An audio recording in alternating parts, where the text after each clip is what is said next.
realidade sombria. Então, a filosofia não tem como objetivo, e o conhecimento como todo não tem como objetivo agradabilidade. O objetivo do conhecimento, portanto, é o impacto. Por que o impacto? Porque o homem almeja conhecer aquilo que ele não consegue compreender tão somente pelo viés racional. E aí eu cito também o Pierre Chardin, quando ele afirma o seguinte, ele diz assim, o homem é o único ser que pensa, e pelo fato de saber que pensa, que sabe, ele deseja saber aquilo que não sabe. Então, aquilo que nós não sabemos é a nossa pretensão intelectual. Então, o que é que nos importa enquanto intérpretes da realidade?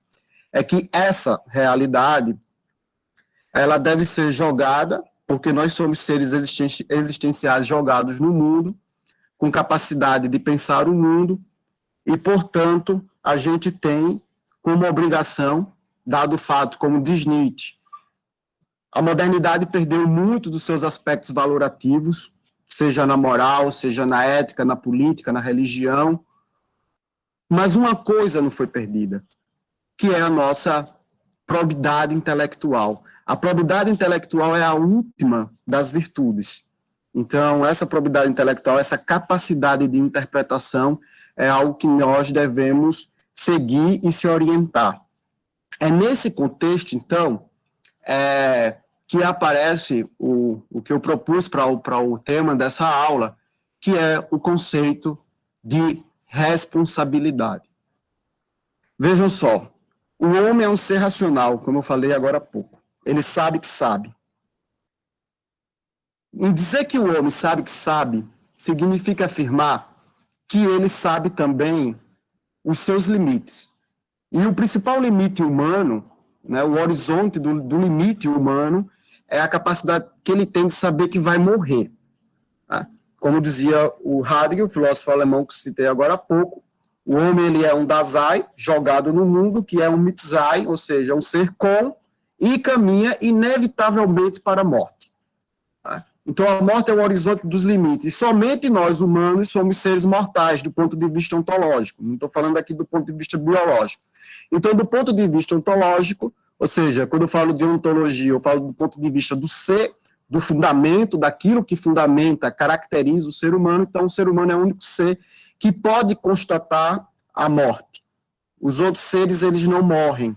Eles não sabem que vão morrer, do ponto de vista do fundamento. É claro que, do ponto de vista biológico, eles morrem, mas eles não têm noção de morte. Dizer que nós temos noção de morte implica dizer que nós somos seres marcados pelo horizonte do tempo. Então, na medida que somos racionais, nós vivemos também a contiguidade, a temporalidade. Somos seres no tempo, somos seres jogados no tempo. E como seres jogados no tempo, nós estamos o tempo todo querendo compreender o mundo, mas a gente esbarra nos limites da razão. A gente não consegue compreender, como diria Santo Agostinho, nem tudo aquilo que nós mesmos somos. Somos incapazes de compreendermos nós mesmos. Então, essa constatação que é óbvia, a gente sabe que o nosso fito é a morte, ela é também, ao mesmo tempo que é óbvia, trágica. Então, é uma tragédia. Nesse sentido, a existência é uma tragédia. Uma tragédia porque nós constatamos o real. Então, quando eu falo aqui da probidade intelectual e da responsabilidade, é porque essa responsabilidade, ela traz um elemento fundamental dessa condição da temporalidade e da razão, que é a liberdade. Então, nós somos seres marcados pela liberdade.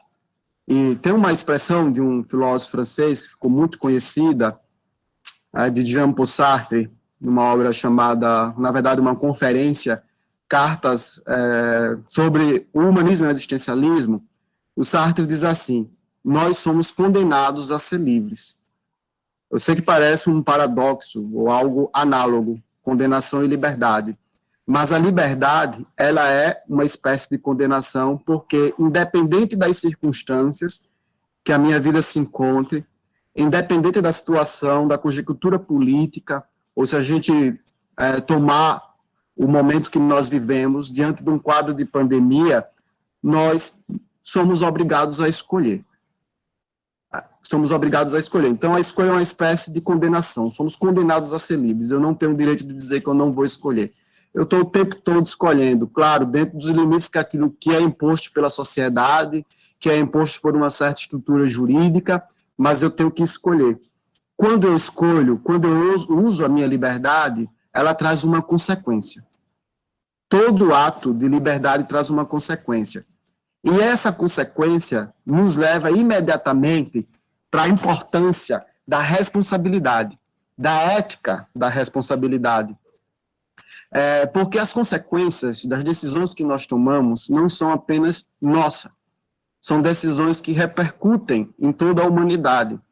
Por mais que eu acredite que eu tenho uma decisão no âmbito do mundo privado, isso não significa que as minhas decisões sejam apenas minhas.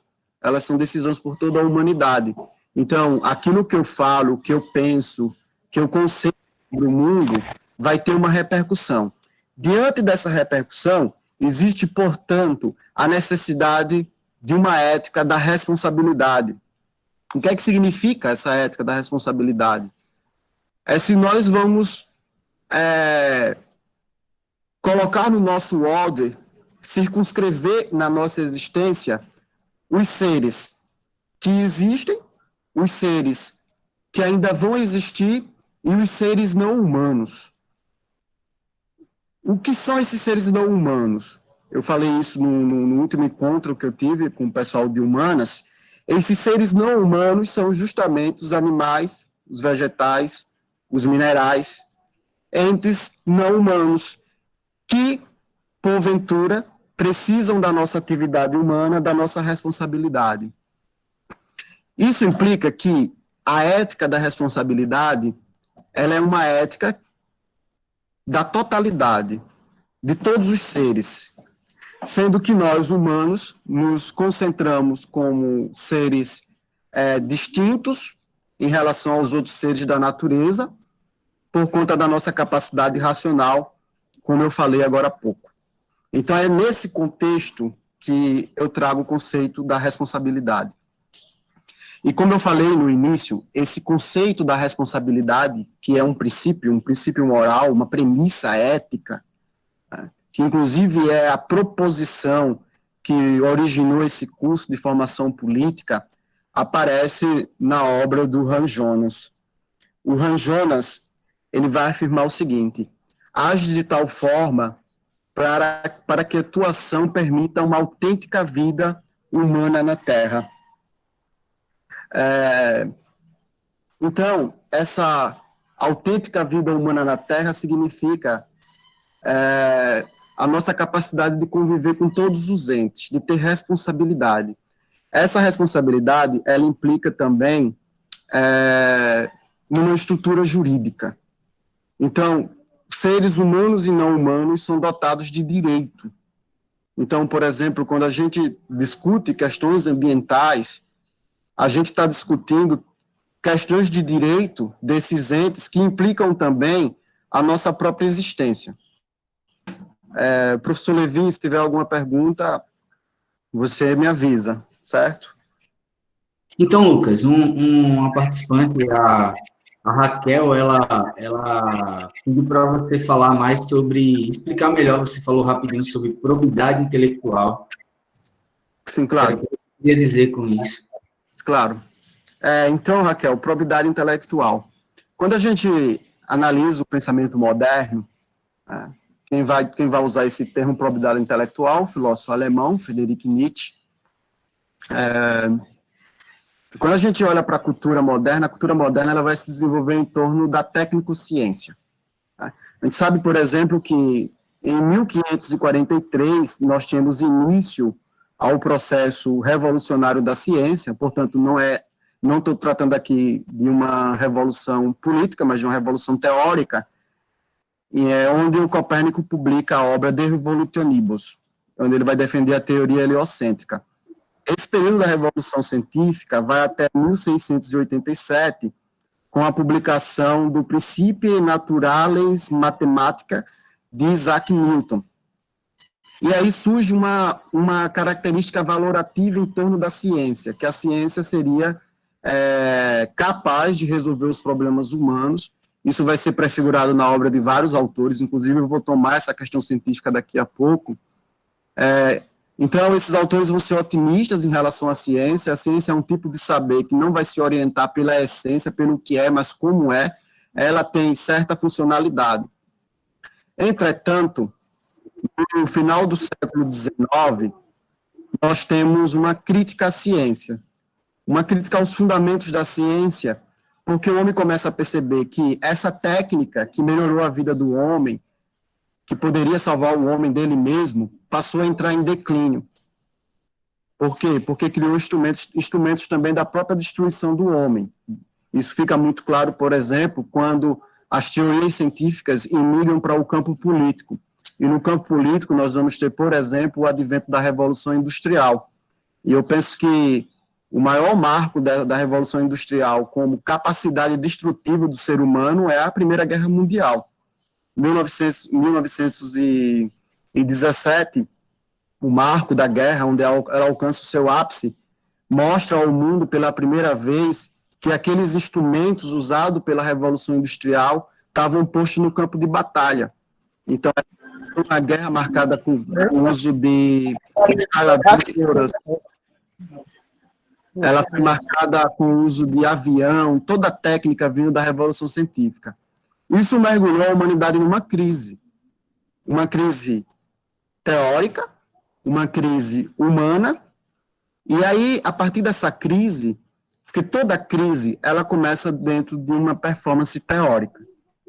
Então, nós temos uma crise dos valores, um questionamento sobre a condição humana, sobre a realidade humana.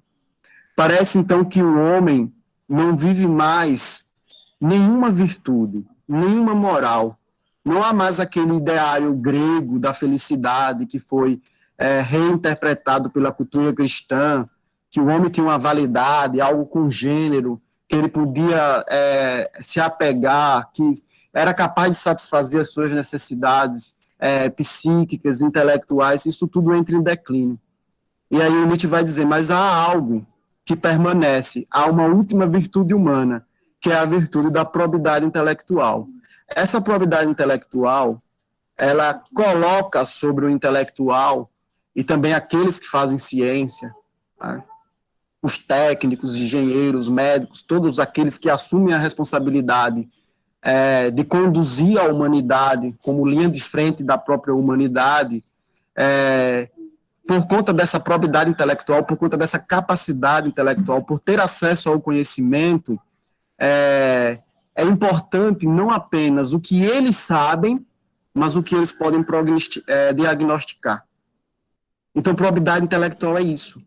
É a gente olhar para o mundo e, a partir dessa observação do mundo, interpretá-lo, compreendê-lo, né? Então, não apenas aquilo que nós sabemos, mas aquilo que nós podemos diagnosticar, interpretar.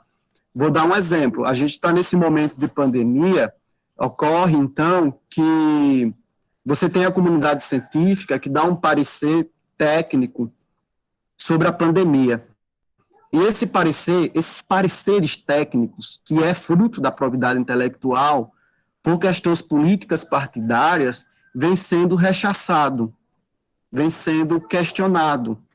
O negacionismo científico, o negacionismo da razão, tem ofuscado os fatos, o que realmente interessa no combate aqui, por exemplo, da pandemia, mas a gente pode expandir isso para questões ambientais. Então, essa é a importância da probidade intelectual. Tem um filósofo francês, que é considerado, inclusive, um dos fundadores do pensamento pós-moderno, Jean-François Lyotard. Ele faz um diagnóstico da sociedade, um diagnóstico sombrio, e ele usa uma metáfora bastante elucidativa. Ele afirma que o mundo, a sociedade contemporânea, ela é como uma espécie de placa de gelo. Imagine, então, uma placa de gelo no oceano, e essa placa de gelo está derretendo. A humanidade está sobre essa placa de gelo, de modo que as pessoas estão correndo de um lado para o outro, e o gelo continua derretendo, sucumbindo a si próprio. Você pergunta uma pessoa qual é o objetivo da vida dela, qual é a finalidade, ela não sabe exatamente qual é o objetivo, qual é a finalidade da vida dela. Esse é o diagnóstico sombrio que o intelectual nos mostra. Então, diante desse diagnóstico sombrio de uma humanidade que aparentemente está em ruínas, a gente tenta encontrar uma forma de suportar essa existência, que, como diz os filósofos alemães, é uma existência marcada profundamente pela decadência. Né? É uma existência marcada pela decadência. E aí, é claro, a gente vai ter algumas respostas para essa decadência humana. Como é que nós vamos viver nesse mundo onde nós temos um declínio dos valores, um declínio da moral, nesse mundo de uma placa de gelo que está derretendo? Eu me aproprio de uma metáfora também do Nietzsche. O Nietzsche imagina o seguinte, que a humanidade ela está caindo numa espécie de abismo. Então, imagine um abismo, você não tem como escapar do abismo, você olha para cima e não vê nada, você olha para baixo e não vê nada, você simplesmente está caindo. E aí o Nietzsche diz, olha, se você já está caindo no abismo, você tem uma alternativa, cair no abismo dançando. Tá? Ou seja, a ideia da dança como expressão artística é uma forma de suportar a realidade. Então, claro, entendam arte aqui em todo o seu dinamismo. O intelectual aponta esses mecanismos, ele aponta essas formas de suportabilidade da realidade, de suportabilidade do mundo posto, da abissalidade do existir perante essa realidade. Então, essa é a importância da probidade intelectual. Professor Levi, mais alguma questão? E também para a Raquel, se ela quiser fazer mais algum comentário. Não, o princípio foi isso, Lucas. Certo. Bom, então eu quero falar um pouco aqui, eu fiz algumas anotações, eu ainda não tenho uma prática de colocar os textos no Google Meet. Bom, então fala... Você está com o computador ou com o celular, Lucas? Eu estou com o computador. Então, aí quando você mexe no cursor, sobe uma barrinha branca. Do lado direito da barrinha tem apresentar agora. Aí você escolhe se você quer apresentar a tela inteira, uma janela ou uma guia do Google Chrome. Aí você bota uma janela. Aí você seleciona a janela que você está vendo aí no seu computador. Pronto, tá bom. Mas por hora eu vou fazer a leitura, certo? Tranquilo. Então, eu vou fazer uma leitura aqui do meu trabalho de doutoramento, dando continuidade a essas questões, ao problema humano, e o texto diz assim, a técnica nos levou ao espaço. Ou seja, a tecnologia, ela nos proporcionou uma qualidade de vida, e essa qualidade de vida ampliou na modernidade dos 40 para os 60 anos. A técnica revolucionou a astronomia, revolucionou a medicina e nos levou ao espaço. Continuando a leitura.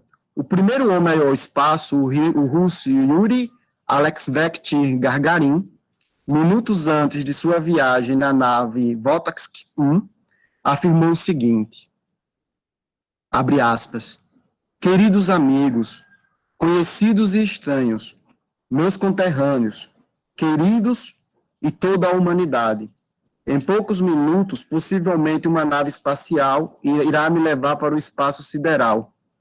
O que posso dizer-lhes sobre estes últimos minutos? Toda a minha vida parece se condensar neste momento único e belo. Tudo o que eu fiz e vivi foi para isso. Como que mergulhado no mistério cósmico, Alexeyevich Gagarin sentiu-se mais entusiasmado pelo inexistente do que pelo risco de morrer na tentativa. Ao chegar no espaço, em pouquíssimas palavras anunciou ao mundo, a Terra é azul, como é maravilhosa, ela é incrível. E depois dessa declamação poética, afirmou o seguinte, olhei para todos os lados, mas não vi Deus. A tecnologia fez com que Gagarin reconhecesse no cosmos uma infinitude de possibilidades. Quando ele olha para o espaço e percebe que não viu Deus, que não constatou Deus, mas que a Terra é azul, ele faz a pergunta que todos nós fazemos, a pergunta sobre a nossa origem, a pergunta que nos fundamenta. Evidentemente, não estou falando aqui de um ateísmo, que isso fique muito claro, mas a atitude do pensamento, da liberdade do pensamento, ela é uma atitude que nos remete à infância. Vocês sabem perfeitamente que uma das perguntas que as crianças fazem aos adultos é quem é o pai de Deus. Embora essa pergunta pareça ser muito trivial, mas ela é uma pergunta ontológica, ela é uma pergunta metafísica. E por isso as crianças são, grosso modo, filósofas, naturalmente filósofas, perguntam o mundo. Né? Ontem eu estava caminhando na praia, fui à praia e o meu sobrinho perguntou para o pai dele quem era que colocava tanto sal no mar. Então são perguntas assim que aparentemente são triviais, mas que caracterizam esse anseio, esse desejo do humano de querer ir além dele mesmo. Então o astronauta lá, quando afirma, veja, ele não dá uma expressão técnica pela técnica. Ele usa uma expressão poética, ele diz, a Terra é azul, ela é maravilhosa, olhei para todos os lados e não vi Deus. Isso não é uma questão física, é uma questão humana. E exatamente nesse momento, assim como o Gargarim, todos nós fazemos perguntas. Tá? Onde estão os deuses? O que é que aconteceu? O que é que vem acontecendo com o mundo? Então, essa pergunta é o ponto fulcral para a gente pensar a responsabilidade, porque quando a gente pergunta, você tem como pressuposto um perguntado. Esse perguntado é um objeto, é um ente, é sobre um ente do mundo. Esses entes devem ser marcados por direito, ter um direito próprio. E esse direito próprio, na nossa sociedade, ele passa profundamente pela Revolução Científica. Então, a Revolução Científica, né, que a princípio começa lá com Copérnico, falando sobre a Revolução Astronômica, ela é uma revolução que ocorre também no processo anatômico. E aí eu queria falar de um dos primeiros médicos da modernidade. Na verdade, ele ainda não é médico no sentido contemporâneo, ele trabalhava com magia, com química, que é o Paracelso. O Paracelso, ele dá um salto qualitativo. No início, eu citava o Deleuze, quando o Deleuze fala que o objetivo da filosofia, portanto, do conhecimento, é tornar o senso comum tolo, questionar o senso comum. Né? Então, o Paracelso, ele vai da magia à medicina natural. Né? Então, eu vou ler aqui uma passagem. Ele é conhecido... Primeiro, quem foi o Paracelso? O Paracelso foi esse médico moderno. Ele viveu na Basileia, e na Basileia, ele juntou todos os açougueiros da Basileia e começou a dar lição de anatomia. Essas lições de anatomia, proferidas pelo Paracelso, eram em latim. E ele foi considerado o Lutero da química. Vocês sabem, Lutero, que se revoltou contra o Papa. E aqui tem um comentador de História da Ciência que diz o seguinte sobre o Paracelso. E assim como Lutero queimara a bula papal, Paracelso inaugurou seu curso queimando duas autoridades no campo médico, isto é, as obras de Galeno e de Avicena, sendo por isso chamado de Lutero da Química. Então, o Paracelso, esse médico moderno, ele vai desconsiderar a medicina antiga, que é a medicina do Galeno e a medicina do Avicena, tá? Um romano e o outro árabe, porque eles acreditavam que o que adoecia o ser humano eram os humores. Então, eles não tinham uma visão ampla do corpo, era simplesmente o psicologismo que interferia no corpo. E o Paracelso ele vai dar um salto em relação a isso. Ele vai utilizar pela primeira vez, rompendo com os mitos e a farmacultura medieval, ele vai usar um sistema químico para tratar doenças. E aí diz o seguinte, abre aspas, o mercúrio é o princípio comum a todos os metais, o enxofre é o princípio de combustibilidade. O sal representa o princípio da imutabilidade e da resistência ao fogo. As doenças surgem do desequilíbrio desses princípios químicos. e não da desarmonia dos humores, fecha aspas. E aí o Paracelso ele vai fundar uma espécie de projeto iatroquímico. Esse projeto iatroquímico, ele tem como objetivo usar justamente esses metais, esses elementos químicos no tratamento da doença. Então, a partir do Paracelso, nós vamos ter toda uma desenvoltura em torno da realidade científica, no que diz respeito ao corpo, e nós vamos ter o início daquilo que seria chamado, posteriormente, de revolução anatômica. A revolução anatômica, ela tem uma influência do Paracelso e tem uma influência da revolução astronômica. Porque é o seguinte, o Paracelso ele vai dar início ao estudo do corpo. Ele vai ter um aspecto valorativo para o corpo. Quando ele olha para o corpo, ele faz uma análise do corpo em comparação ao céu. Então, na teoria heliocêntrica de Copérnico, o Sol é o centro do universo. Com a revolução anatômica, o coração é o centro do corpo. Assim como o Sol é o centro do macrocosmo, o coração é o centro do microcosmo. E aí o corpo ele é uma expansão do universo, é uma expansão do céu. Quando a gente estuda a legislação de trânsito, por exemplo, a gente vai estudar vias coletoras, vias arteriais. Então, a cidade, a ideia de cidade, ela é uma ideia que vem do corpo. E o corpo é uma ideia que vem do universo.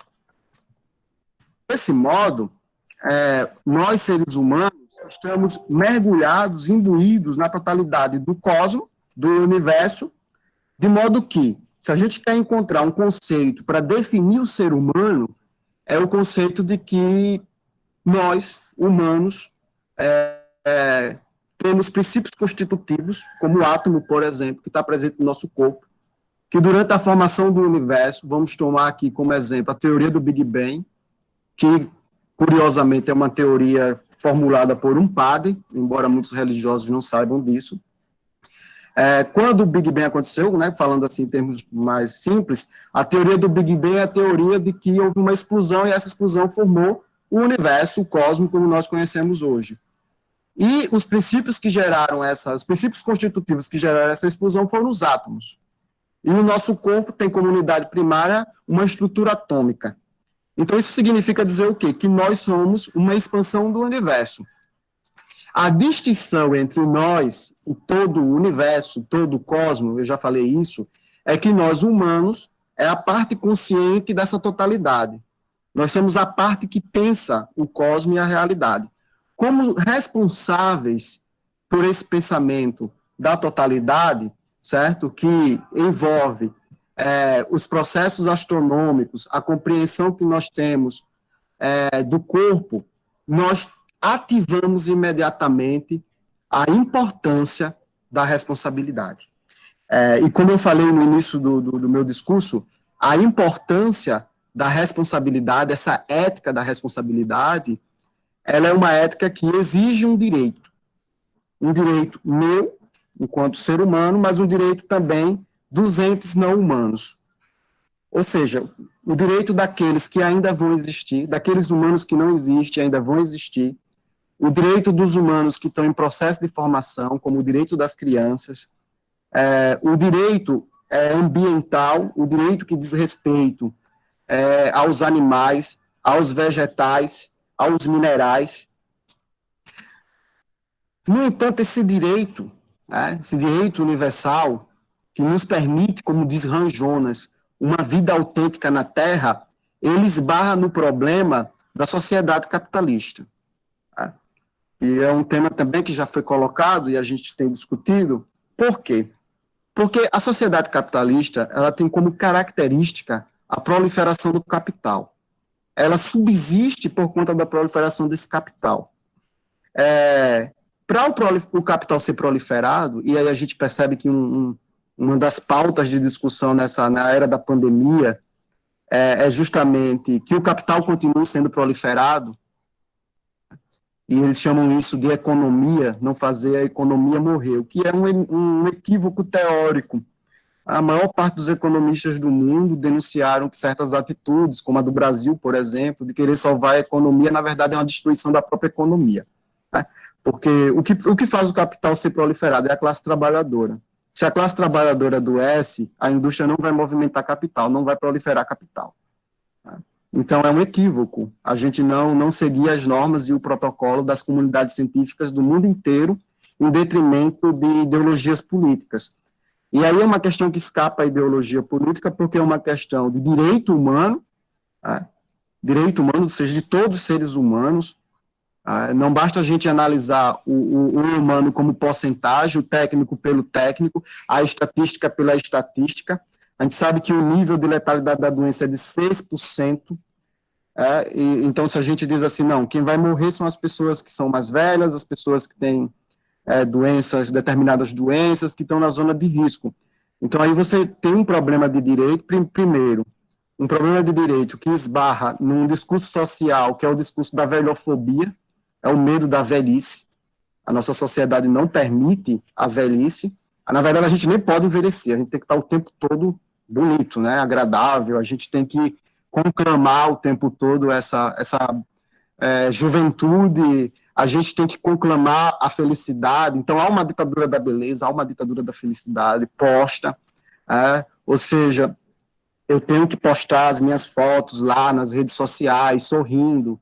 Eu fico até impressionado pela quantidade de pessoas que são tão felizes, né? Famílias felizes, tudo tão bem organizado, bem estruturado.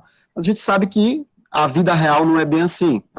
Toda relação humana é uma relação de conflito. Eu não estou querendo dizer que a gente vai viver em conflito, mas as relações humanas são marcadas pelos conflitos e por aí vai. Tudo isso é uma ditadura, e tudo isso passa pela negação do pensamento científico, tudo isso passa pela negação da racionalidade, e na medida que desenvolve essa narrativa de estar sempre jovem, de estar sempre feliz, a gente acaba gerando fobias sociais, como o medo da velhice, que eu citei agora como exemplo, mas o medo da doença, o doente, né, a fobia pelo doente, enfim, esses medos geram preconceitos. Em uma sociedade civilizada, a gente não admite nenhum nível de letalidade, seja qualquer doença que for. Então, se nós não lutarmos por direitos, se nós não assumirmos a responsabilidade humana, a gente vai continuar no prognóstico sombrio, a gente vai continuar nessa placa de gelo que está derretendo, está sufocando todo mundo, porque essa é a sensação que a gente tem. O nosso psicologismo é abalado pelo mundo, nós somos seres que caímos no mundo, e quando caímos no mundo, herdamos imediatamente o modo de ser do mundo. E aí a gente se sente sufocado. A gente vê os relatos das pessoas, e nós mesmos mergulhados nesse contexto. Por exemplo, quando as pessoas vão ver em jornal, e elas começam a ver as notícias da doença, a morte que se tornou algo banal, que aparece o tempo todo, a quantidade de caixões e etc., a gente se sente sufocado. Um dos sintomas da doença é os sintomas daqueles que não foram contagiados e que estão com medo do contágio e que apresentam, inclusive, até sintomas da doença sem ter a doença. Isso é uma espécie de patologia social e que é marcada profundamente por essa ideia que eu coloquei agora há pouco, a banalidade da morte. Veja, a vida já era algo banal, a morte se tornou algo banal também. Então, isso tudo é um impacto na nossa existência. Então, a responsabilidade implica direitos para todos. A ética da responsabilidade é direito para todos, como eu falei, direitos dos humanos e dos não humanos, porque ela é uma questão de manutenção da própria vida humana. Vejam, a partir do acidente nuclear de Chernobyl, das grandes guerras do século XX, toda essa gama de fatos que gerou a sociedade contemporânea e que nos faz chegar no século XXI um tanto mergulhados em incertezas, é consequência desse horizonte de preconceitos, é consequência dessa irresponsabilidade. Não há uma ética da responsabilidade, não há direitos que garantam a manutenção da vida, não há direitos que garantam a manutenção da vida. Vejam, tudo isso em detrimento da proliferação do capital. Tudo isso em nome do capital. o capital, para ser proliferado e para mover a economia, ele precisa necessariamente de matéria-prima. Eu estou aqui usando o meu computador, e o meu computador, daqui a 1 ano ou 2 anos, ele vai perder a sua utilidade, ele vai ter que ser substituído. Você compra um celular hoje, quando é amanhã já tem outro de última geração, mais sofisticado. Ou seja, as coisas assim que nascem, elas perecem. Elas não têm valor utilitário, elas têm valor de uso, ou melhor, valor de troca. Essa lógica da trocabilidade, ela é transferida para a nossa vida. De modo que quando há essa transferência da trocabilidade para a nossa vida, a gente troca as mercadorias e troca as pessoas. A partir do momento que o outro não provoca em você aquilo que você espera, que é que ele lhe traga felicidade, que ele seja sempre bonito, que ele seja inteligente, você olha para ele e diz, enjoei, você troca. Então, a nossa sociedade, ela caminhou a tal ponto, por conta da ausência da responsabilidade, que as pessoas perderam a sua característica valorativa. Elas perderam o seu sentido de humanidade. Elas passaram por um processo de desumanização, que é um processo que está arraigado ao desenvolvimento das ciências e também ao desenvolvimento econômico. A gente reflete aquilo que a engenharia social determina. É por isso que eu afirmo, qual é a questão do conhecimento nas ciências humanas? É justamente essa capacidade de entristecer, de mostrar que há um prognóstico sombrio. E aí eu volto para o conceito que eu tinha colocado agora há pouco, a importância da probidade intelectual. Então, a responsabilidade, ela implica no processo de desmistificação. A gente vive em um mundo onde há uma série de conceitos estabelecidos, a modernidade ela se desenvolveu dessa forma, e nós precisamos desmistificar, retirar esse caráter mítico, da eterna juventude, da eterna felicidade, e mostrar, de fato, a condição humana, o que é o ser humano, e conceder direito a esse ser humano para que ele suporte a vida.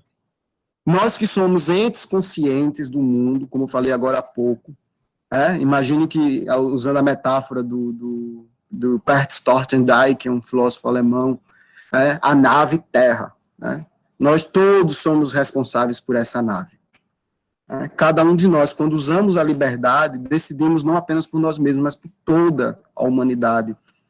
Então, eu vou mostrar para vocês, não estou aqui com pretensões partidárias, eu não sou filiado a nenhum partido político, inclusive eu estudo filosofia alemã, estudo pensamento conservador, então, eu vou dar um exemplo para vocês de repercussão de discurso que esbarra no problema da responsabilidade. Quando o líder da nação aparece em rede nacional e minimiza um micro-organismo, dizendo que ele provoca apenas uma gripezinha. O peso da narrativa repercute. A gente sabe muito bem disso. Não é por uma questão política, partidária, mas depois desse discurso, as pessoas minimizaram a doença. E hoje a gente tem a amargura de ser o segundo país do mundo com mais mortes por Covid-19. Já passa mais de 40 mil pessoas, e provavelmente, facilmente, vamos chegar a 50 mil, e alguns afirmam 100 mil. Então, vejam a repercussão do discurso. Você minimiza um protógeno, um micro-organismo, que é apartidário. A doença ela não tem partido, ela simplesmente exerce a sua função da natureza. E aí a gente vive, por conta desse descompromisso com a responsabilidade, com uma ética da responsabilidade, a gente assume um discurso, primeiro, conspiratório. A gente vê o tempo todo aí uma análise de discurso conspiratório, afirmando que o vírus foi criado em laboratório. Isso, inclusive, foi defendido por por líderes internacionais. A gente não compreende, por exemplo, que um vírus, ele simplesmente é um acidente da natureza. Aconteceu. Né? Como acontece, se a gente olha para a história natural, um evento como esse, no âmbito natural, é comum. Para a nossa geração não é tão comum, porque nós somos entes conscientes que vivemos relativamente pouco se nós pensarmos o nosso tempo em relação ao tempo da natureza. Mas dentro do processo natural é algo comum. Tá? Então é um acidente, o vírus é um acidente. E a responsabilidade, determinar direitos nesse momento, é uma questão ética, é uma questão de moral. Professor Levi, gostaria de fazer alguma colocação? Ou se tem mais alguma pergunta? Então Lucas, a Eduarda, que inclusive estuda lá com a gente no IFAL Santana, ela gostaria que você abordasse um pouco desse crescimento da insensibilidade, da falta de empatia, dessa compreensão de que a gente, vivendo em sociedade, é responsável também pelo outro, né? O crescimento do contrário à empatia, da falta de solidariedade, e isso aí. Se você puder falar um pouquinho Claro, sobre... Levi. Então, a gente percebe que as nossas estruturas econômicas, e eu falo dentro de uma visão mais geopolítica, dentro de uma economia internacional, como ela determina que a nossa vida, o que nós somos, é aquilo que o poder de compra nos permite, portanto, uma ética do consumo. Claro, essa ética do consumo não é uma ética da responsabilidade, na verdade, ela é uma antimoral. Ela determina que o homem moderno, o homem contemporâneo, ele é aquilo que ele pode comprar. Ele é o lugar que ele frequenta, ele é o estilo de vida que ele assume, ele é a marca que ele consome. Então, essa ideia de que nós somos conceitos de coisas e não humanos é o primeiro passo do afastamento das pessoas umas das outras. Isso não promove a empatia, isso não promove a alteridade. Há uma solução para isso, sim, inclusive uma solução econômica. Você toma, por exemplo, um autor que eu citei agora há pouco, como Pat Sloterdijk, porque quando a gente olha para a política, para a formação política na modernidade, a gente vai ter uma influência, de um lado, do marxismo, das teorias de Marx, tá? O materialismo histórico, a matéria histórica que move a própria história, mas a gente vai ter uma outra tradição, que é a tradição que vem do pensamento de Nietzsche. Nietzsche tem um conceito, que é o conceito que eu quero apontar aqui também com o Bert Sloterdijk, que é o conceito de amor fati. O que é o amor fati? Nietzsche vai dizer, ama o teu destino, ama a vitalidade, ama a capacidade que você tem de potencializar a vida. Isso, evidentemente, não tem nenhuma relação com a ditadura do consumismo ou com a ditadura da felicidade. Isso é uma potência vital, é inerente a todo ser humano. Então, a gente vai dizer, qualquer tentativa, qualquer empreendimento que barre as potencialidades humanas, essa vitalidade humana, ela é nociva. Daí surge uma tradição política que considera a existência, e segundo o Bert Sloterdijk, se você quer pensar numa estrutura econômica que dê conta da matéria-prima sem destruí-la, ela deve ser uma economia para finitude, ou seja, nós não podemos adquirir bens e serviços, bens materiais, para além da nossa vida.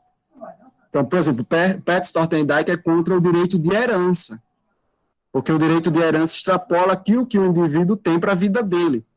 Então, para o Bert Sloterdijk, uma economia, e vejam, essa é uma perspectiva do ponto de vista econômico liberal, embora tenha uma tradição de Nietzsche, não totalmente liberal como o neoliberalismo, mas ela tem uma vertente liberal, porque para o Bert Sloterdijk, a economia da finitude, ela deve ser promovida porque nós somos seres finitos. Tá? Eu devo viver no mundo tendo a consciência de que eu sou um ser para a morte, de que eu vou morrer. Então, se eu estou dentro de uma realidade econômica que permite consumo, ou você ter bens mais do que o necessário para a sua vida, você vai criar um problema com o outro. Você vai afastar o outro.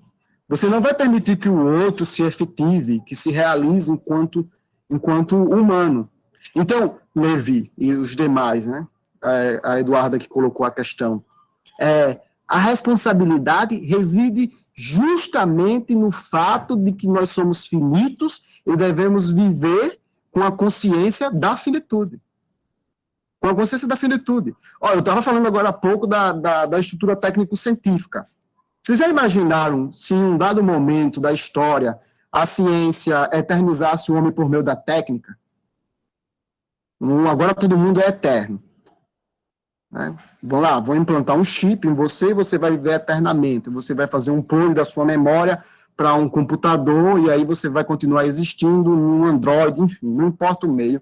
Eu sei que isso é ficção científica. Mas vejam, se porventura isso ocorrer, nós vamos precisar redefinir a natureza humana.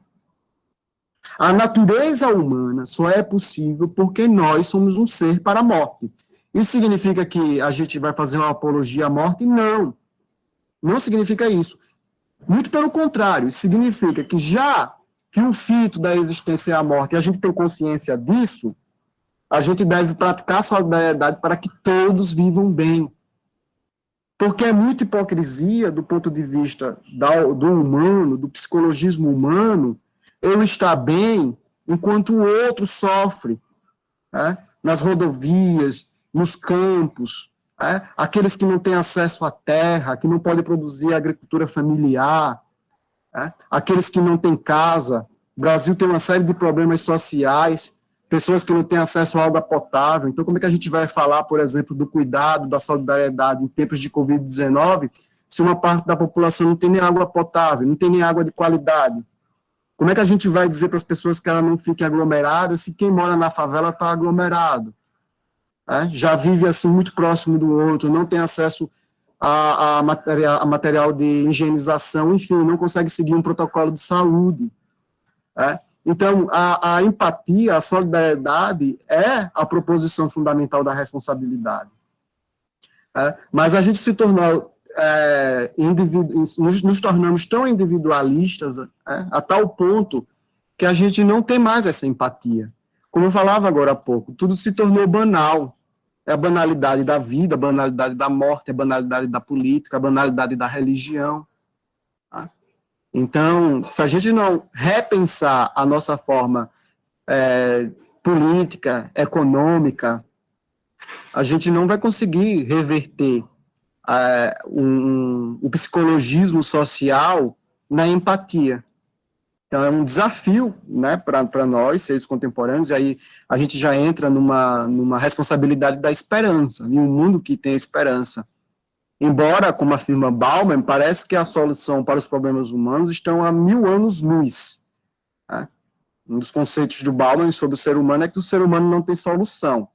Claro, não estou querendo dizer com isso que pronto, agora é tragédia total, não.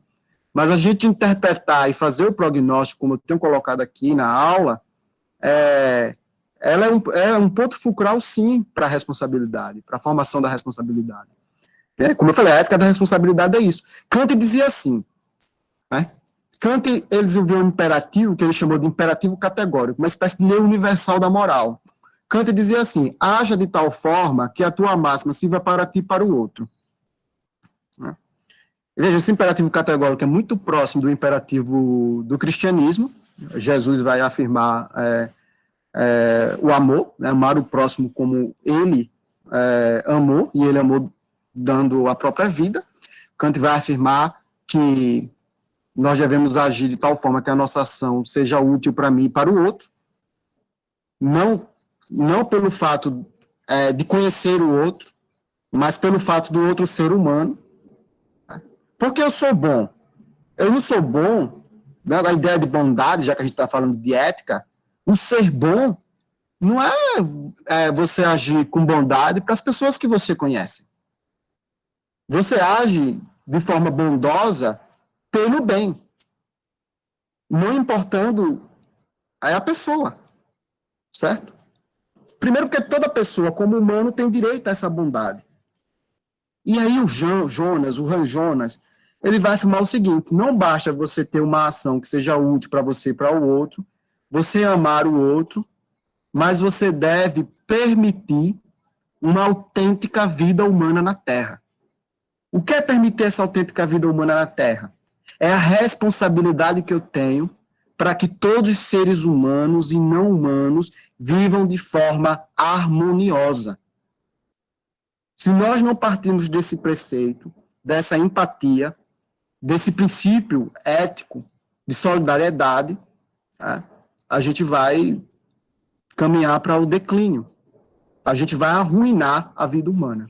E, professor Levi, os demais, quando a gente se depara com esse conhecimento das ciências sociais, com os diagnósticos, os prognósticos, as interpretações que se faz ao longo do desenvolvimento da ciência, da tecnicociência, a gente sente, primeiro, uma angústia, e a angústia aí parece até ser uma disposição do nosso ser, né? É trágico, mas ao mesmo tempo a gente ativa a responsabilidade, a gente ativa a solidariedade. Então, hoje nós devemos viver o imperativo da empatia. A gente deve abdicar da ditadura, da felicidade, desse relativismo da verdade, das crises valorativas, de uma crise existencial que nos perturba. Eu falo em termos de engenharia social como um todo. Então, o imperativo da empatia, como diz um filósofo chamado Emmanuel Levinas, se caracteriza que a minha face também é a face do outro. Tá? O Levinas é um autor judeu, ele escreveu uma obra chamada De Deus à Ideia, onde ele vai partir dos elementos ali do judaísmo, da religião, para demonstrar que esse espírito religioso, vindo da tradição judaico, também cristã, de empatia, de olhar o outro, a face do outro, precisa assumir um viés político, precisa assumir um viés ético. Eu não estou falando aqui de tornar a política algo religioso, institucionalizar a política religiosamente. Eu falo de você ter essa empatia que foi desenvolvida ao longo da cultura ocidental, daquilo que a cultura ocidental apresenta como virtude, como afeto, como afecção. Professor Levi, mais alguma interrogação? Então, Lucas, só complementos, né, que o pessoal está colocando aqui no chat. Teve uma questão, deixa eu ver de quem foi do Emerson. Ele pergunta, e na sexta-feira a gente até falou disso lá no evento que a gente estava, na quinta-feira, na verdade, finalizando, né, ele pergunta sobre a pandemia, né? Até que ponto a pandemia é uma questão da natureza, né? Como a gente falou lá, a gente defendeu a tese que a pandemia é uma questão social, das nossas relações. Se você quiser dar alguma ênfase nesse ponto, fique à vontade também. E o João, eu estava até perguntando aqui, respondendo ele falou que, como você estava colocando, né, o capitalismo, ele, em grande medida, desequilibra, né, a vida no planeta Terra e, né, cria obstáculos para a gente mesmo que o produz, né? Então, se você quiser comentar também essa questão. O João também falou sobre os valores, né, que são corroídos no contexto do capitalismo. Você até já abordou isso daí, falando sobre as pessoas como mercadorias, como coisas, como objetos, né? Certo, Levi. Então, quando a gente faz essa reflexão sobre a natureza, aí eu vou retomar um pouco daquilo que eu coloquei na sexta-feira. Bom, a gente sabe... Eu até avisei o pessoal que você é o professor responsável, até falei aqui agora há pouco, né? Você vai debater com eles meio ambiente, como, né, a natureza, como o direito ao meio ambiente e a responsabilidade sobre o meio ambiente, né? Então, essa aula vai ter uma continuidade, né? Claro. Aqui, esse primeiro momento é o momento da provocação, a gente vai depois para uma reflexão ambiental propriamente dita, né? eu estou trabalhando aqui a responsabilidade. Eu vou retomar um pouco da reflexão que eu fiz na sexta-feira. Como diziam os romanos, nós aprendemos também pela repetição, né? Que é sobre o conceito de natureza.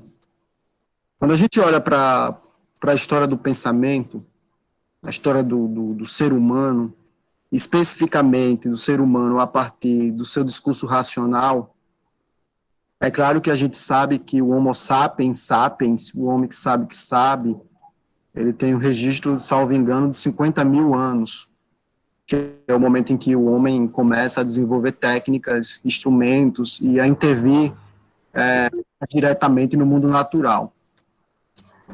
O discurso lógico, mais sistemático, ele vai passar, primeiramente, pela descoberta da escrita, mas, sobretudo, com a escrita agregada ao logos. O logos é uma expressão grega, que significa verbo, né? Inclusive no Evangelho de João, na tradução latina, né, diz no princípio verbum, né, verbum est deum. Verbus é logos, o logos é aquilo que dá sentido ao mundo. O nosso primeiro discurso de sentido do mundo é o discurso do logos. Esse discurso do logos, ele começa com um discurso naturalista, um discurso da natureza. E eu falava na sexta-feira que esse discurso se desenvolveu por um agricultor no interior da Grécia, na região da Jônia, especificamente na cidade de Mileto, hoje a atual Turquia. Então é interessante dizer isso. O pensamento lógico, sistemático, racional, ele começa no campo, tá? Num contexto bucólico. Tá? A filosofia, ela não surge em Atenas, na capital intelectual da Grécia. Não, ela surge lá. Um pequeno agricultor, claro, um agricultor que se envolvia em questões políticas, é importante colocar isso, que aprendeu a fazer matemática com a agricultura, que observava as estrelas, então a gente pode afirmar com bastante razoabilidade que o nosso processo de compreensão do real nasce com a observação do céu, com a observação das estrelas, que foi o Tales de Mileto. O Tales vai afirmar uma teoria que aparentemente é trivial, que é a seguinte: tudo é água. O que fundamenta a realidade, o que é princípio da realidade, vital da realidade, é a água. Isso parece trivial para a gente que vive na contemporaneidade. A gente sabe cientificamente que 70% do nosso corpo é água. Mas isso no século VI, antes de Cristo, é uma aposta na razão. É a água o princípio. Há relatos, claro, Tales de Mileto não escreveu nenhum livro, o que nós temos são alguns fragmentos. Aristóteles vai fazer uma série de comentários sobre o Tales. O Tales, então, nesses relatos, há indícios que provavelmente ele visitou o Egito e ele percebeu que às margens do rio Nilo existia vida. E aí, imediatamente, ele associou a água com a vida. Nesse novo discurso, não é mais o humor dos deuses, não é mais o Poseidon que assume o deus dos mares, ou Zeus dos céus. Não, o Tales está falando, olha, há uma unidade primária, é a água, nós somos água. Tá? Então, vamos pegar aqui o conceito de água, que é uma unidade primária, né? E imaginar uma unidade primária que antecede a água, como o átomo, por exemplo, que eu falei agora há pouco. Se a natureza é constituída por átomo, e nós estamos imbuídos nessa natureza, mergulhados na natureza, todos nós humanos, fazemos parte de um único princípio constitutivo. Né? É como se o mundo fosse um ser vivo, e nós somos a alma desse mundo. Somos o espírito desse mundo. E aí entendam o conceito de alma na sua acepção grega, que a palavra alma vem do grego psique. No latim é ânima. A ânima é aquilo que anima o corpo, esse sopro, né, que nos traz vitalidade, que está presente em mim, que está presente no outro, está presente em todos os seres, né, desde o seu início até o seu fim. Né? Então, qual foi a ideia que criou-se da natureza? Que nós humanos não fazemos parte dela, que nós estamos desvinculados da natureza. Não, nós fazemos parte da natureza. A natureza, a gente vai constatar isso na ciência contemporânea, ela segue um curso de harmonia, mas ela também sofre determinados acidentes. O vírus, ele é um acidente na natureza, que sempre ocorreu, certo? Se a gente for olhar, como eu falei agora há pouco, dentro da história da natureza, do tempo da natureza, que não é o nosso tempo, o vírus, ele é um acidente comum. Para a gente, não. Para a nossa geração, estar convivendo com uma pandemia é algo um tanto impactante, novo, que nos assusta bastante. Então, o vírus, um protógeno, é um fenômeno da natureza, mas a forma como nós cuidamos uns dos outros e da própria natureza é uma questão que passa pela política, é uma questão que passa pela responsabilidade. Né? O vírus ganha força na medida que a gente não tem políticas eficientes de combate ao vírus. E não só o Covid-19, mas muitos e muitos outros vírus. E é preciso ressaltar, professor Levi e os demais, os que estão aqui, que o prognóstico de um vírus letal à humanidade é algo que já foi anunciado mesmo antes do Covid-19. Tá? Há pesquisas científicas que indicam para isso, há literatura, tá? Há até história em quadrinho que fala do Covid-19, do coronavírus, melhor dizendo. Tá? Quando nós deixamos de lado esses diagnósticos que passam pela atividade política, a gente acaba direcionando o problema para uma catástrofe. Né? Porque a gente já não está mais no nível de tragédia, a gente já está no nível de catástrofe. Né? Tragédia é quando a gente viu um avião, sei lá, um avião que caía e a gente ficava sensibilizado, morreu 300 pessoas, né? E o tempo todo falávamos sobre isso. Aí passavam as famílias. A gente tem uma média de morte, pelo menos na última semana, de 1.300 pessoas por dia. E isso parece que se tornou trivial. Não nos assusta mais. Então, quando a gente perde a virtude do impacto, né, quando a gente perde a sensibilidade, a gente deixa de fazer política. Né? Porque o que é fazer política? Qual é a atividade da polis? Qual é a ética da polis? Porque se nós analisarmos a política lá no seu sentido original, a atividade da polis tem como finalidade o que os gregos chamavam de eudaimonia. O que é eudaimonia? É a felicidade. De modo que na cultura grega, a felicidade ela é coletiva. Ela não é individual. Se você toma o mundo grego, onde nasceu a política, claro, essa política vai ser desenvolvida posteriormente na modernidade, com o contratualismo, que são temas que vão passar por aqui, evidentemente. Mas lá na Gênese, a ideia é essa. A ideia é que as pessoas sejam felizes. Isso é tão provável que Platão vai dizer na República, a República é um diálogo de Platão, vocês sabem, Platão foi um grande filósofo grego da antiguidade. Platão vai dizer que em um dado momento é necessário que a gente abra mão das nossas ideias para que a gente possa conviver com os outros. O abrir mão das ideias que está lá na República de Platão, para o bem comum, em nome da felicidade, é a responsabilidade que eu tenho. Tá? Mas, infelizmente, no Brasil, a gente coloca a responsabilidade justificando as nossas mazelas políticas a partir de um outro político, de um terceiro, de um quarto. Tá? A gente fica procurando um culpado para tomar a cicuta, como fizeram com Sócrates lá na Grécia Antiga. Sócrates foi acusado na Grécia Antiga de corromper a juventude e não acreditar nos deuses da cidade. Uma acusação falsa. Ele enfrentou 60 juízes pelo Tribunal de Atenas, foi condenado à pena de morte. A pena de morte foi tomar o veneno da cicuta. Isso está registrado numa obra de Platão chamada Apologia a Sócrates.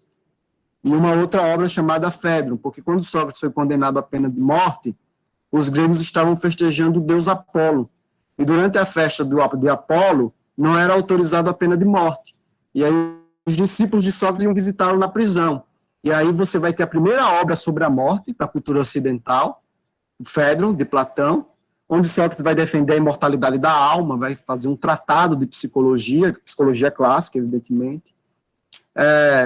O Platão organiza a fuga de Sócrates, ele vende até um livro e compra um jumento para a fuga. Sócrates não aceita e toma o cálice da cicuta e morre.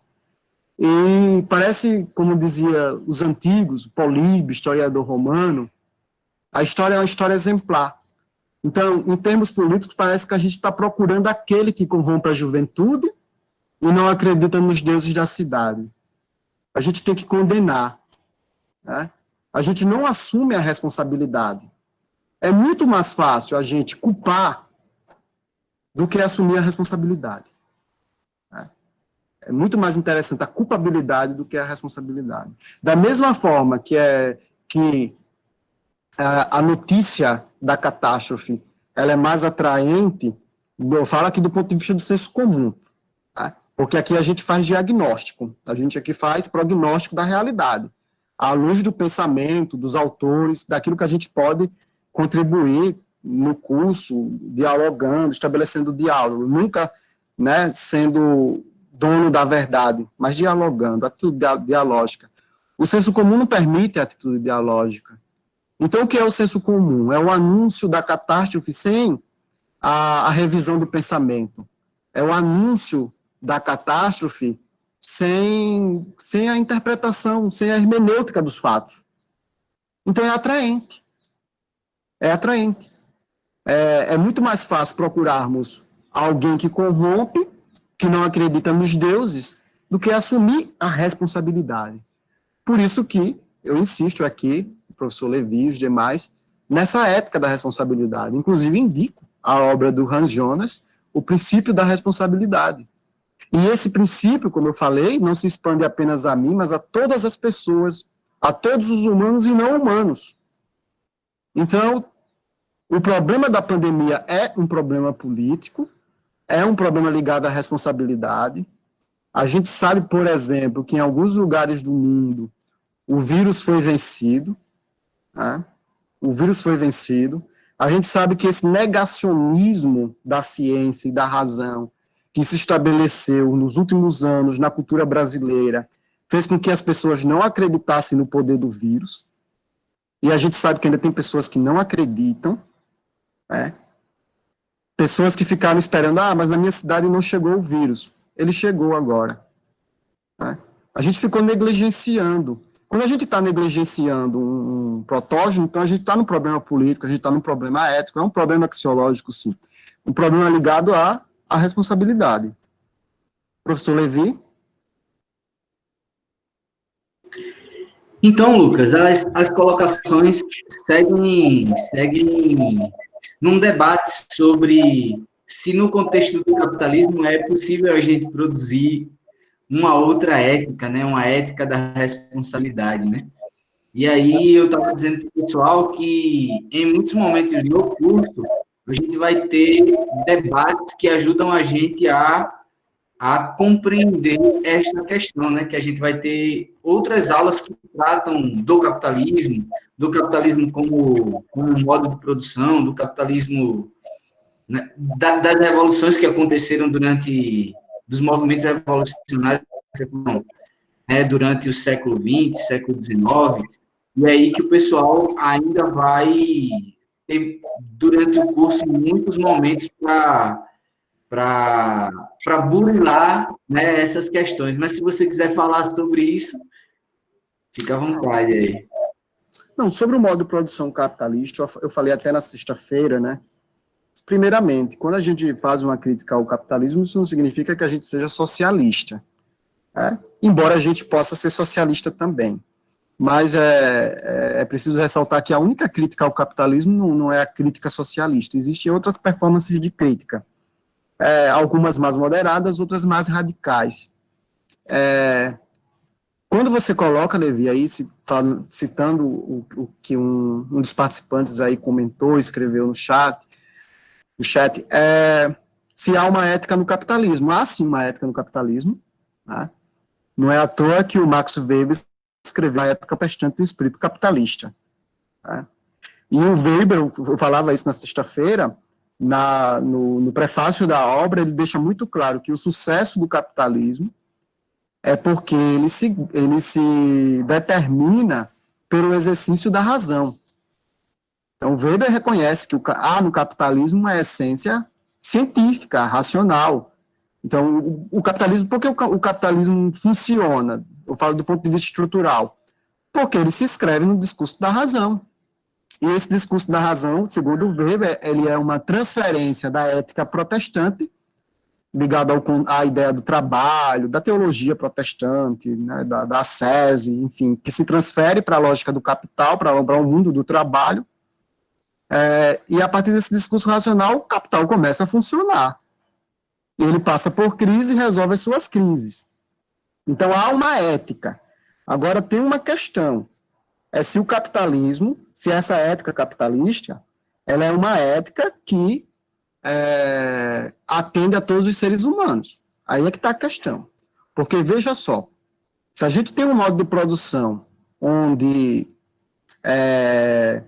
uma parte da humanidade, por exemplo, não tem acesso ao que é básico, né? Vou falar aqui, assim, muito esporadicamente de alguns dados. Por exemplo, sobre vestuário, por exemplo, a quantidade de vestuário, de roupa acessível para as pessoas, para que elas enfrentem o frio e que elas fiquem minimamente apresentável, ela tem uma capacidade de produção 8 vezes maior do que o necessário. No entanto, tem pessoas que estão aí passando frio, que não têm uma roupa apresentável. Quando a gente vai para a moradia, por exemplo, né? Está um exemplo, no Brasil você tem uma média de produção de quase 3 vezes maior do que o necessário de moradia para todo mundo. E uma parte das pessoas ainda não tem acesso a essas moradias. Tá? Ou vivem do aluguel, e outras nem do aluguel vivem na rua mesmo. A gente sabe que as grandes cidades do Brasil, as grandes capitais brasileiras, são profundamente marcadas pela exploração social. Então, são números assim assustadores. Então, a pergunta é se essa ética capitalista ela é capaz de gerar a emancipação humana. Me parece que não. Já que nós não vivemos dentro de uma sociedade de economia estamental, mas dentro de uma produção em série, alguns autores, fazendo esse diagnóstico da realidade, como eu citei, o Sloterdijk e outros autores, como o Hans Jonas, eles vão propor, por exemplo, para a questão da matéria-prima, políticas de sustentabilidade, políticas que incentivem a agricultura familiar. A gente traz um certo aparato democrático no capitalismo. Por exemplo, vou dar um exemplo do governo Bolsonaro. Qual é a finalidade hoje, nós, enquanto cidadãos, e aqueles que nos representam politicamente diante da conjectura do governo Bolsonaro? É trazer o Bolsonaro para dentro da democracia. Né? Quando ele toma uma medida que é antidemocrática, e antidemocrática significa anti-institucional, você vai ter, pelo menos tem ainda, as instituições da República que o traz para dentro da democracia. Por exemplo, quando ele lança uma medida provisória dizendo que cabe ao ministro da Educação escolher os reitores, e o Senado derruba essa medida, o que é que o Senado está fazendo? O Senado está dizendo para o Executivo, para o Presidente da República, que ele está numa democracia. Né? Que ele está numa democracia. Então, é um poder que vai orientando o outro. Isso aí, né, é o princípio, a primazia básica da democracia. O capitalismo é um regime de exploração? Sim. Não tenho dúvida disso. Eu falei agora há pouco dos dados. Ele deve ser combatido? Deve. Mas hoje nós não temos respaldo jurídico, né? As constituições do mundo não têm respaldo para você implantar, por exemplo, o que ocorreu em 1917, a Revolução do Proletariado. Então, qual é o nosso objetivo enquanto cidadão? Já que aqui é um curso de cidadania. é a gente forçar a economia e a política para caminhar nos trilhos da democracia. Nos trilhos da democracia. É isso que os sindicatos fazem, é isso que as instituições fazem, é isso que o poder civil faz, é isso que o Ministério Público faz. Tá? A gente não pode permitir, de nenhuma forma, que algum discurso se sobreponha ao discurso democrático. E também a gente tem que parar com essa paranoia social de encontrar o culpado, de encontrar aquele que corrompe a juventude e não acredita nos deuses da cidade, aquele que tem que tomar a cicuta. Tá? Então, o capitalismo é o modo de produção que a gente conhece, são 600 anos de cultura burguesa, a gente não está dissociado dessa cultura, e a gente deve, então, criar meios políticos de levar toda essa narrativa para dentro da democracia, porque é na democracia que a gente exerce a nossa liberdade. E democracia no Brasil significa cumprir a Constituição. Inclusive a responsabilidade, o princípio da responsabilidade, ele aparece na nossa Constituição de 1988, tá? Que é consequência de um projeto internacional, o projeto Bunker, de pensar a humanidade nessa totalidade, nessa interação, nessa conexão, que eu vou tratar quando apresentar o tema do meio ambiente, é algo constitucional. Então, a ética da responsabilidade, mesmo no Estado de Direito democrático, que tem como perfil econômico o capitalismo, e pelo menos tem assumido o capitalismo, embora tenha um discurso neoliberal, tenta implantar esse discurso neoliberal, e esse discurso neoliberal, professor Levi, é importante ressaltar, é um discurso que começa lá no governo do PT, né? O PT já tinha uma proposta neoliberal, mas era uma proposta neoliberal a médio prazo, a médio e a longo prazo. Agora a gente tem uma proposta neoliberal saindo do papel, começando a caminhar a curto prazo. Então, as instituições democráticas, elas entram no enfrentamento, seja qual for o perfil político, seja qual for o partido, a gente tem que trazer todo mundo para a democracia. Professor Levi, por favor. Não, então, só para reforçar com o pessoal. Pessoal, depois de uma olhada, eu vou repostar lá no grupo do WhatsApp do curso. Se alguém não tiver, daqui a pouco, se alguém estiver participando aqui da aula e não tiver na lista dos inscritos e tal, né, recebeu o link de alguma forma por alguém, eu vou botar o meu WhatsApp para que entre em contato comigo e a gente possa formalizar a inscrição no curso. E aí, o que eu estava dizendo? Lá no grupo do WhatsApp, eu vou colocar a lista de todos os conteúdos que a gente vai tratar. Né, o pessoal fica com a cabeça cheia de questões, né, Lucas? E tem questões que vão ser tratadas de maneira específica em algumas aulas. Por exemplo, a gente vai ter uma aula com o professor Estevam, que inclusive está participando aqui do encontro sobre classe social. E aí é evidente que na aula sobre classe social ele vai debater o que é capitalismo, o movimento histórico, vai, né? Por exemplo, a gente vai ter uma outra aula sobre o movimento sindical. Alguém falou alguma coisa no chat sobre o movimento sindical. O professor Lucas disse, ele vai fazer uma outra aula que é sobre meio ambiente. Teremos uma aula sobre racionalidade, obscurantismo, uma aula sobre fake news, alienação. Então, é importante que eu sei que vocês ficam ansiosos, que, né, ficam cheios de questões na cabeça, mas algumas não dá para a gente responder totalmente agora, né, e entrar totalmente nela agora, porque senão o tempo do encontro não é suficiente, a gente acaba não conseguindo responder, não conseguindo debater bem. Mas o que acontece, Lucas? O pessoal ainda no chat segue com a inquietação sobre capitalismo, outras formas de organização da vida em sociedade, se é possível, né? Falando de outras aulas, alguém falou no chat sobre democracia, a gente vai ter um encontro sobre democracia. Por exemplo, no encontro sobre o Estado que eu vou fazer, eu já vou falar sobre democracia. Né? Eu percebo a democracia, como colocou a Marlene Chauí, apoiada em 3 pilares. Eu não consigo enxergar a democracia pensando somente numa perspectiva liberal da democracia, das liberdades individuais. Eu não consigo ver democracia sem, né, o reconhecimento ou o governo promovendo aqueles que necessitam mais, atendendo às suas demandas do ponto de vista da dignidade humana e dos direitos sociais. né? Por exemplo, eu não consigo enxergar uma sociedade democrática com um índice de analfabetismo tão alto, né? Com uma escola que não forma para a cidadania. Então, são várias perspectivas, pessoal, certo? Então, é importante que a gente vá tentando guardar aí que a gente vá problematizando na nossa cabeça, apontando as questões. A gente sempre nos encontros vai tentar dar uma passeada tentando responder, mas algumas são específicas de encontros específicos, e aí eu vou anotar e vou guardar lá para o encontro do professor, para que ele consiga, no encontro que ele tem especificamente, que ele consiga, que ele se dedique à questão, já que tem a ver com a temática dele.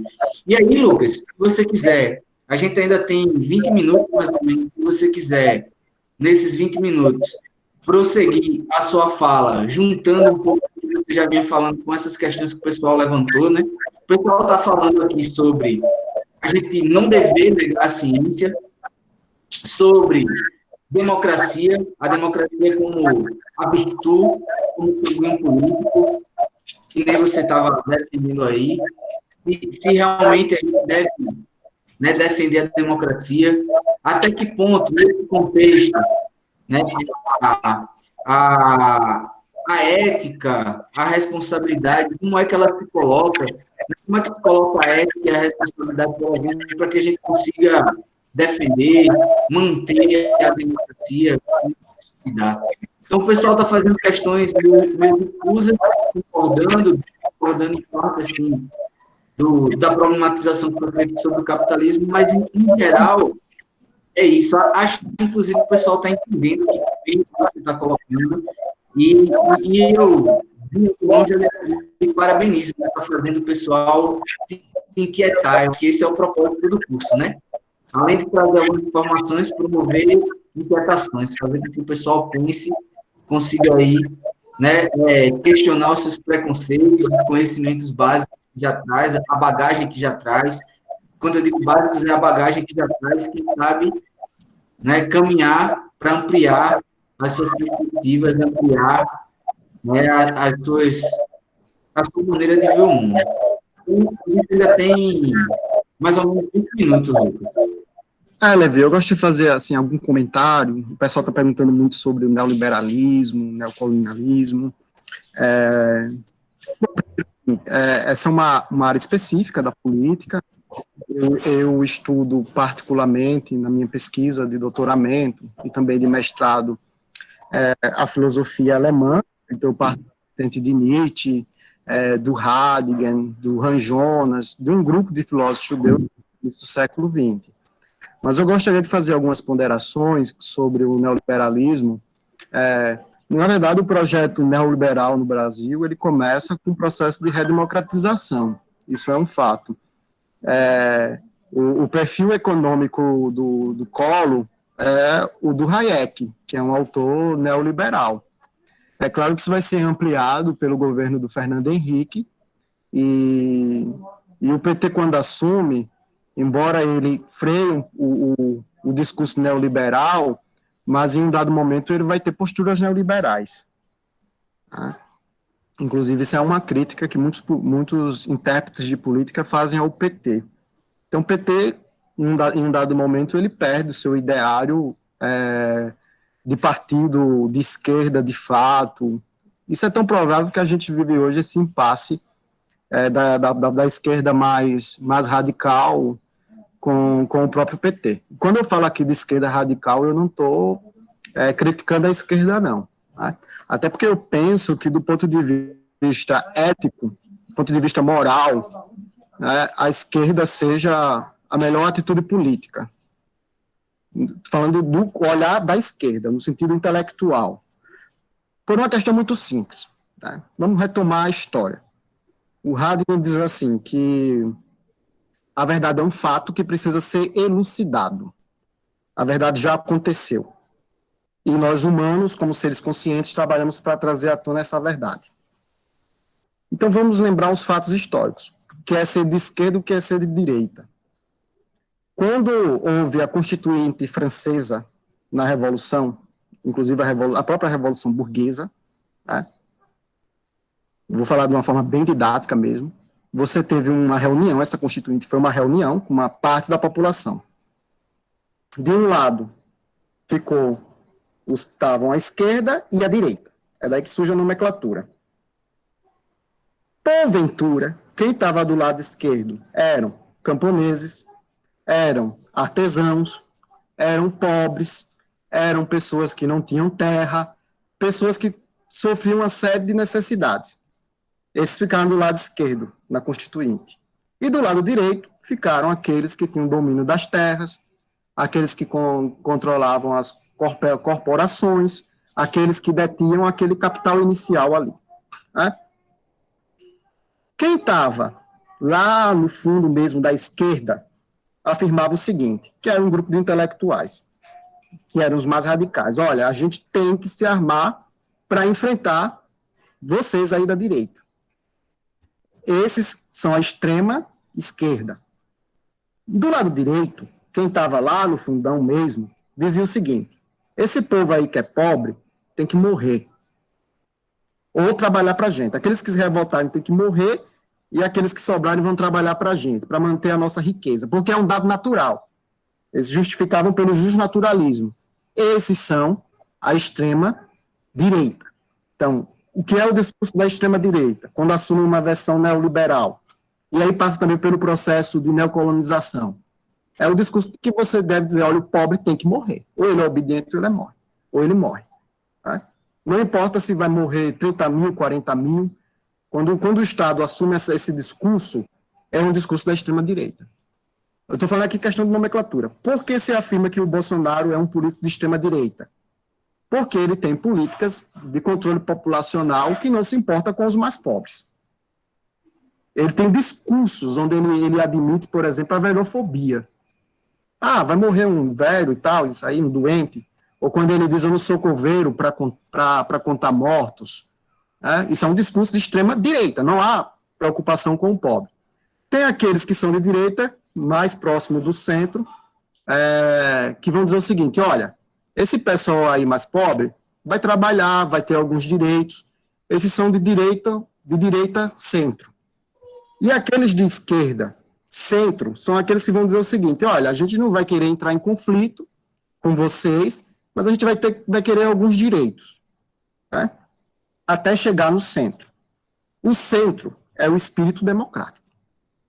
Tá? É o espírito democrático. Porque no Estado de Direito democrático deve existir tanto a esquerda quanto a direita. Tá? Agora, se você assume um ideário de direita, ou mais ao centro ou ao extremo, é o que vai decidir se você é eticamente a favor dos pobres ou não. Tá?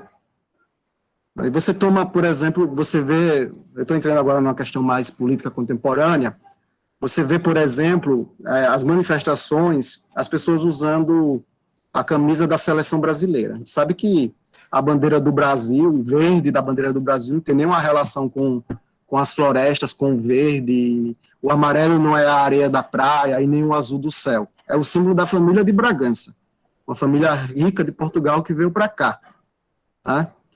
E quando você vê alguém dizendo assim, a nossa bandeira jamais será vermelha, o vermelho dentro da estética comunista, ele representa o sangue dos escravos, o sangue daqueles que foram mortos.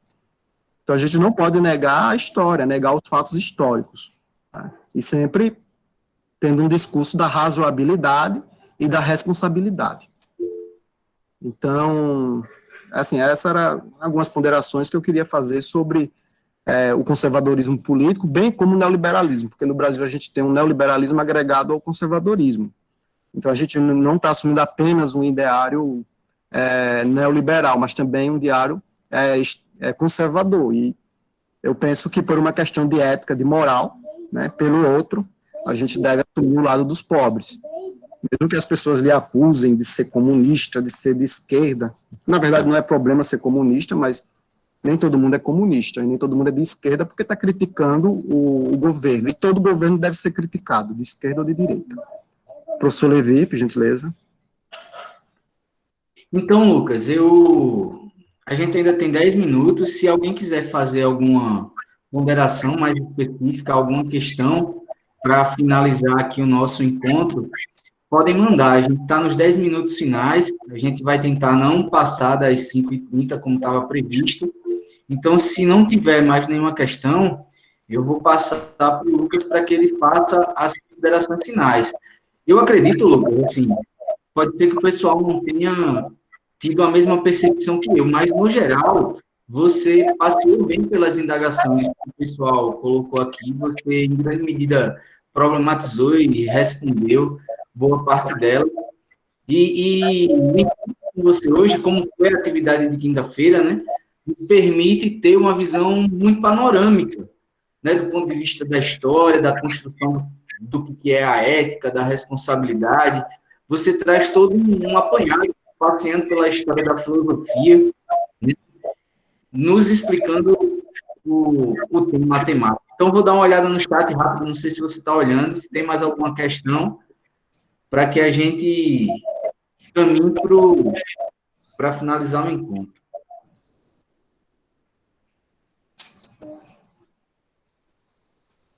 Porque anda muito rápido aqui. Ah, sim.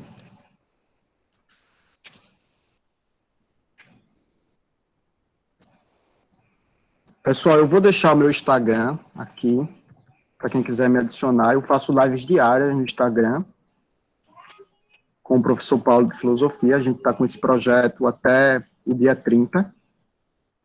Também vocês encontram lá alguns dos meus posicionamentos. Tá aí o meu endereço.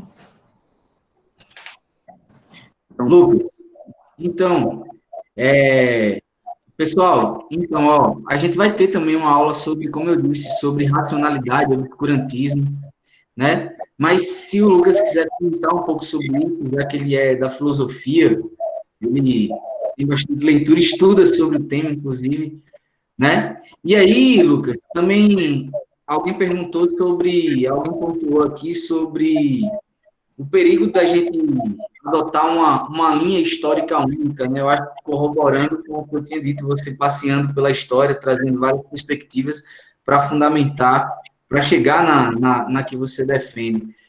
E também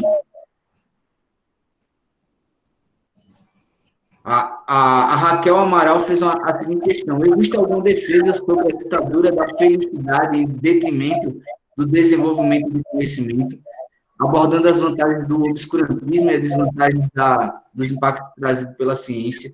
É a coisa do obscurantismo também, eu não tinha lido o final da questão, tinha lido só uma parte. Se você quiser fazer suas considerações passeando por essas questões, fique à vontade. Mais uma vez, muito obrigado, parceiro.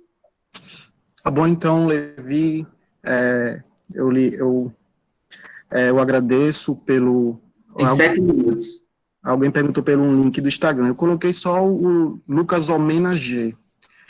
Vocês colocam lá e me encontram. Eu quero agradecer a todos, assim, pela atenção. A gente está passando por esse momento complexo. A minha intenção nessa aula de hoje foi trabalhar o princípio da responsabilidade, como ele nasceu, a sua importância. Eu vou ter um encontro com vocês ainda para tratar sobre meio ambiente. Aí sim eu vou querer fazer a crítica à ciência, uma crítica focada nos fundamentos da própria ciência. Então eu quero trazer a revolução científica com mais clareza, as ideias, o processo do Galileu, como essa ideia de ciência se desenvolveu ao longo da cultura ocidental. Então, é um tema que vai aparecer. Eu vou trabalhar também com Thomas Kuhn e vou retomar o Heidegger, que é o autor que eu estudei no doutorado. E eu gostaria de encerrar aqui o curso com uma citação do Heidegger, para ilustrar esse diagnóstico social que nós estamos vivendo. Então, abre aspas, diz Martin Heidegger: nenhuma época soube tanto e de maneira tão diversa a respeito do homem como a atual. Nenhuma época expôs o conhecimento acerca do homem de maneira mais penetrante, nem mais fascinante como a atual. Nenhuma época até o momento tem sido capaz de fazer acessível este saber com a rapidez e a facilidade como a atual. E, no entanto, nenhuma época soube menos acerca do que o homem é. Nenhuma época fez com que o homem se tornasse tão problemático como a nossa. Fecha aspas. Boa noite a todos. Então, pessoal, com essas palavras do Lucas, a gente finaliza o nosso encontro. Obrigado, Lucas, mais uma vez, você está de parabéns. Lá no grupo do WhatsApp, pessoal, eu vou colocar o link dessa aula quando ela for disponibilizada nas páginas do YouTube que a gente possui, dos outros professores, né? Vou colocar o link da aula anterior, e se vocês tiverem alguma dúvida, vocês podem entrar em contato, tanto pelo Instagram, como pelo e-mail, como pelo WhatsApp. Vou digitar aí para quem ainda não tem, tá certo? Então, obrigado a todas e a todos, boa noite e até quarta-feira. Quarta-feira no mesmo horário, tá certo? Muito obrigado mesmo, viu, Lucas? Valeu, Levi. Tamo junto. Vou só colocar os números aqui de telefone, colocar o número de telefone para quem não está no grupo do WhatsApp. E é isso. Valeu, pessoal. Valeu.